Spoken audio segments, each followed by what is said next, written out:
Take a look at what you missed on the last episode of Crypto on the Rocks. There's a lot of this stuff you guys have seen before, kind of floating around, but dude, it gets deep. It gets really deep, and it even goes into astrology. And at first, I was like, I don't know about all that, but it actually kind of makes sense because all astrology is a time is time based. It It's is all about time-based, alignment yep. of planets. So a lot of stuff we do is based off of planetary movements. So I don't get into the fortune telling and palm reading and none of that bullshit. But there is, all right, first of all, moon cycles do affect the Earth, and certain things that happen weather-wise, and these things can influence certain. Now, when it comes to stock trading, I used to think like there's no way, there's no correlation to that. But you know what? The charts don't lie. Like if you can go and back test all the stuff when it comes to a cycle, and if it lines up, now I wouldn't necessarily trade on it, but prepare yourself for it. For stuff like, you know, there's a cycle for war. I think it's like 54 years or something like that, or maybe it's 84. There's tons of cycles. There's actually a couple websites that all they talk about is cycles, but I think it's actually 84 for the war. It's war and conflicts, like internal conflicts, and it's USA related, like, and it lines up almost perfect with with the Civil War and so on and so on. all I've that stuff. heard I think Mark Moss talk about it, and I Yes. did that. It is part of the fourth turning. I think they Yeah. talked about that in the fourth turning as well.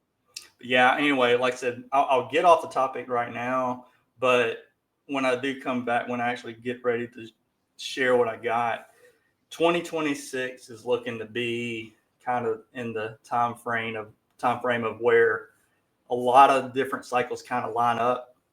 So, and for us, honestly, I plan on being mostly out of all my altcoins in 2026 anyway, because of the 4-year cycle. So I don't mind throwing, go ahead and taking profits on that. That's my whole goal anyway. This is my first full cycle.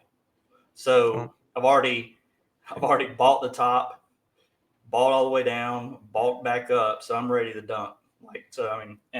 And I hope that the 4-year cycle still plays out, because I want to get the goal is to get Bitcoin as cheap as you can.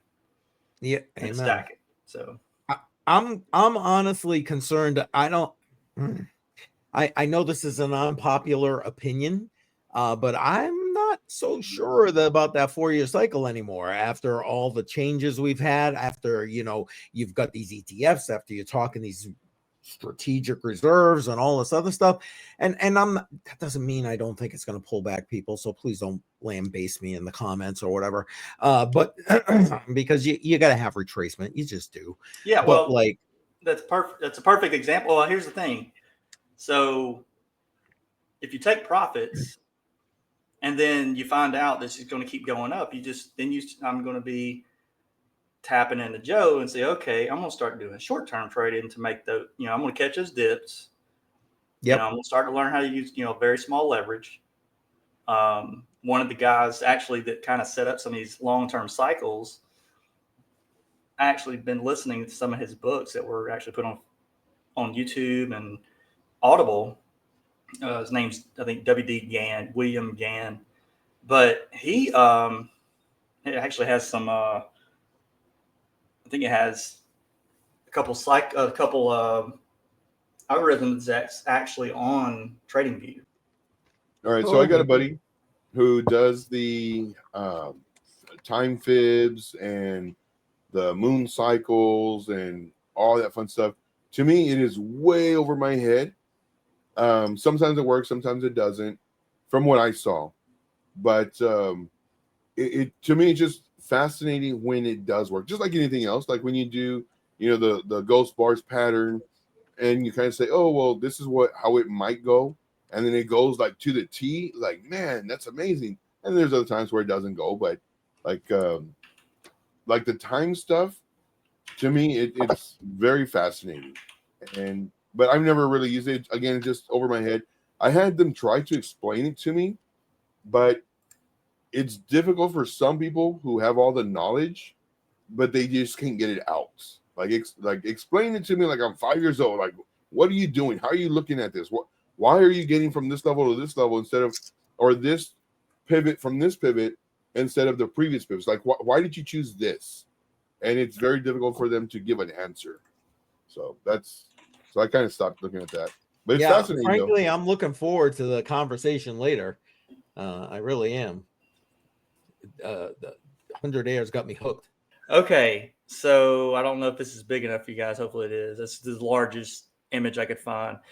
Okay, so this is the 18-year real estate cycle, also called the 18-year economic cycle. It can be used for different things, but it was originally designed for real estate. And I think this one was derived from W.D. Gann. I guess I need to give you a little bit of a backstory on this. So the reason I even started looking at this was because of this dude here, Jason Pizzino. He does a show, he's Australian. He does it, usually comes out at nighttime.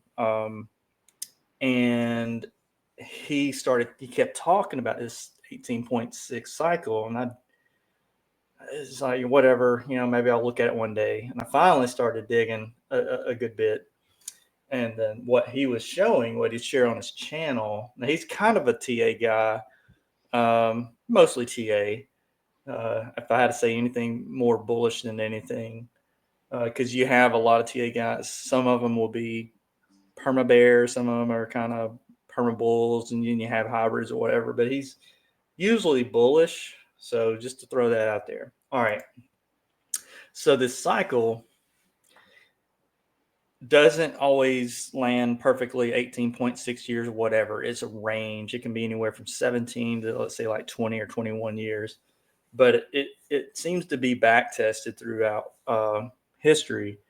And what they do to start off the cycle is pretty much right at the bottom where it starts to turn back up.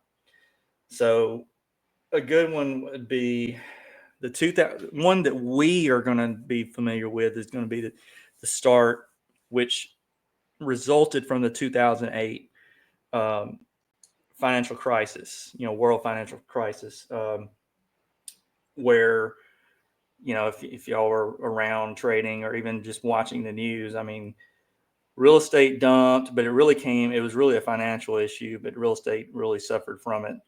Yep. And houses, a lot of people were getting foreclosures. They were over leveraged on mortgages and all this stuff. And it all came down. The Big Short movie kind of talks about that. So if you ever watch that, it kind of explains that scenario. Anyway, so the beginning of the cycle, 4 years roughly after when it started crashing, it was kind of sort of the bottom, and it started to finally recover. So if you follow this 2012, one thing that they say is, usually the first 7 years you're bullish, you're in a bull market, but there will be a mid-cycle slowdown. For us, it just so happened to be the COVID thing. So it was, and every time it's something different. It's COVID. It could be, actually the last cycle was the .com bust, but basically there'll be a pullback. And then the next 7 years or so, there'll be a run up, but the last part of that second run up is usually steep. And what they're projected now, like this is where I started getting interesting is where they were looking to peak maybe around 2026, which, just on the feels, I could see that because, we got market caps on some of these stocks that are just, like NVIDIA and all this stuff are just P ratios just out, way up, way high. But now right here where they get that yellow, this was obviously drawn back in, last year, but we're probably more or less, they're thinking that we're probably closer to right here. I don't know if you can see my mouse or not. Yeah, you can. So anyway, if these cycles can be back tested throughout time, like 50, 100 years or whatever, I'm going to pay attention and I'm going to prep myself. So that's, luckily for us, I'm at least if you're believing in the 4-year cycle, I'm going to take as much profits as I can. I may hold on a substantial amount of Bitcoin, but all will not be sitting on any alts at all. I'm going to sell out this year towards the end of the year because that's where I'm feeling that where we're going to top out or somewhere in that time frame. I'm not going to be able to nail the top, and I don't plan to. So, but the goal is to have some money in the next 4 years after 2026 or whenever the top actually is made in the markets, and be ready to buy at the bottom, or close to the bottom at least. So it's just to go back 7 up, basically from the bottom, 7 up roughly, pull back, 7 up in 4 to 5 years on the decline. And then the cycle starts over and over and over. So that is GAN. That is WD GAN that kind of, like I said, this comes from. Okay. You got this other chart. I know you guys have seen this. Surely you've seen it on X or, some of the YouTube videos or, people share this. It's this weird thing that looks like some bullshit somebody sketched a long time ago, but it actually is kind of valid. Like if you go back, if you do back test this, the only problem is and I'll explain a little bit how it works, but back around World War One and Two, these two levels got flipped, and I'll explain the levels here in a second. So there are going to be some extreme situations where cycles are broken or cycles are postponed or sped up or whatever. So you got to understand a world war it could do that, because that is a ton of money from different countries, getting all dumped and, generated and dumped and all kind of, exchanges being made. And then 4 turnings where you have another country that's ended up going to be taking over the reserve currency. So, there's a lot of things that can really screw up a cycle. But for the most part, the back testing on this is, pretty close. And they're saying, within a year or two, most of these are fairly accurate. All right. So to show you the 3 different lines, the top line, and it says up here at the top, says years in which panics have occurred and will occur again. And what they're saying is roughly this is where the big panic will be that will start to shoot this down, the downturn. So pretty much the peak, you're good, and then a panic and bam, that's when it falls off. All right. Well, you got the second line. It says years of good times, high prices, and time to sell stocks and values. So if you go back and look at this, they're kind of referring to this pullback for the most part. So you had right there would be that point to where this line is. All right. And then the bottom line is years of hard time, low prices, good time to buy. It's basically buy zone, sell zone, and sell zone. All right. You got cycles within cycles here. You got, it's dude's heads in a way, but so what they had, let's say we do the 1945 one. The big cycle here will have a mini cycle inside of it, which correlates back to this. This is your big, from here to here is your major cycle, and your mini cycle, we'll just say around this midpoint or just shy of the midpoint.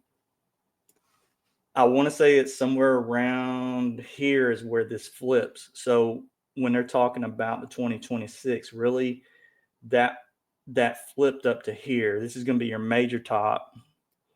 2020. Let's see. Hold on. So 2019, and this is about right. This would have been your mid cycle, so it really technically should be this line down here. 2019 was the top for the most part. It started to trail off in late 2019 and early 2020. It just so happens we had coronavirus to kind of make this roll into a real recession. So I don't know if I lost you guys on any of this yet, but Nope. are y'all following it so far? Yes. Okay.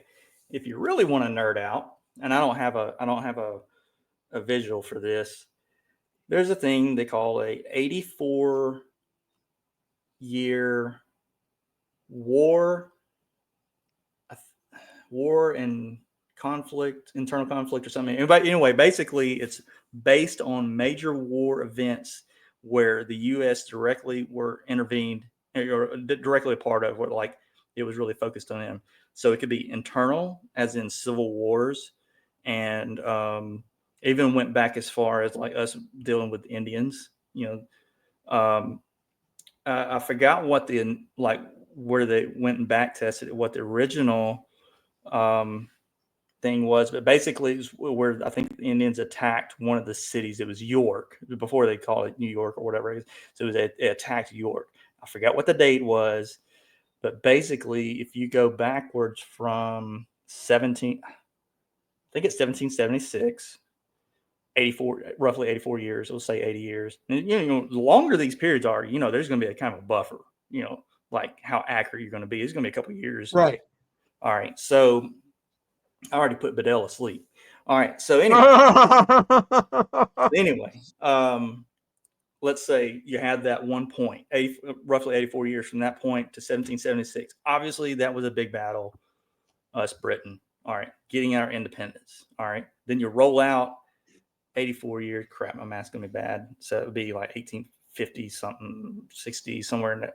There was that was, I think, a civil war where Fort Sumter was attacked or whatever. So bam, that kind of lined up. And then after that, 1930-ish, whatever. So that's whenever we really got involved in the world wars. Guess where we're due for another one? 2026 or somewhere in that time frame. So these these